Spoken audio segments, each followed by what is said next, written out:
এটা সেই রাত যেই রাতে মদিনায় একটি আয়াত নাজিল হয় যা পুরো দুনিয়াকে হেলে দিয়েছিল।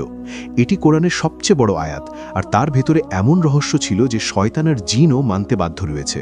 ভাবতো, একটা দরজার পেছনে অসংখ্য রহস্যের জগৎ আর এক অদ্ভুত পরকাল আমাদের জন্য অপেক্ষা করছে। আয়াতুল কুরসি হলো সেই দরজার চাবিকাঠি। এতে এমন এমন অসংখ্য নিদর্শন আছে যা হাজার হাজার বছর ধরে লুকানো ছিল।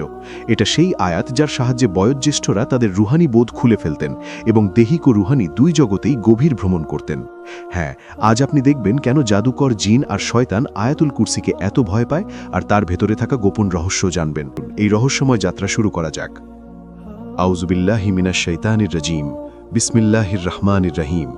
আল্লাহু লা ইলাহা ইল্লা হুয়াল হাইয়ুল কাইয়্যুম লা তাখুযুহু সিনাতুন ওয়ালা নাওম লাহু মা ফিস সামাওয়াতি ওয়া মা ফিল আরদ মান যাল্লাযী ইয়াশফাউ ইনদাহু ইল্লা বিইজনি ইয়ালামু মা বাইনা আইদিহিম ওয়া মা খালফাহুম ওয়া লা ইউহিতুনা বিশাইইন মিন ইলমিহি ইল্লা বিমা শা ওয়াসিয়া কুরসিয়্যুহুস সামাওয়াতি ওয়াল আরদ ওয়া লা ইয়াউদুহু হিফযুহুমা ওয়া হুয়াল আলিয়্যুল আযীম।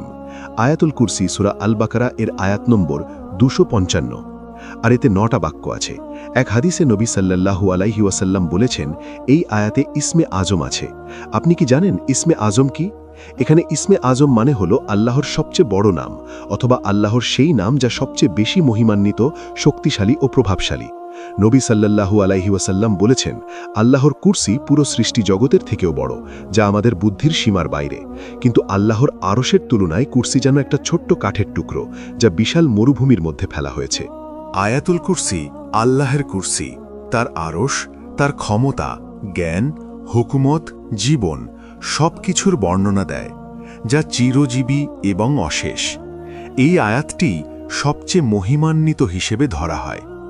যদি আমরা দেখতে পারতাম গায়েবের জগতে আয়াতুল কুরসি পড়ার সময় কি হয়, তবে আমাদের হৃদয় কাঁপত এবং আমরা তা সহ্য করতাম না।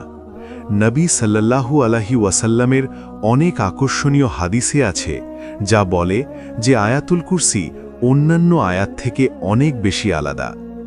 হযরত আবু হুরায়রা রাদিয়াল্লাহু তাআলা আনহু বলেছেন, রাসূলুল্লাহ সাল্লাল্লাহু আলাইহি ওয়াসাল্লাম আমাকে রমজান মাসে যাকাতের খেজুর পাহারা দেওয়ার দায়িত্ব দেন।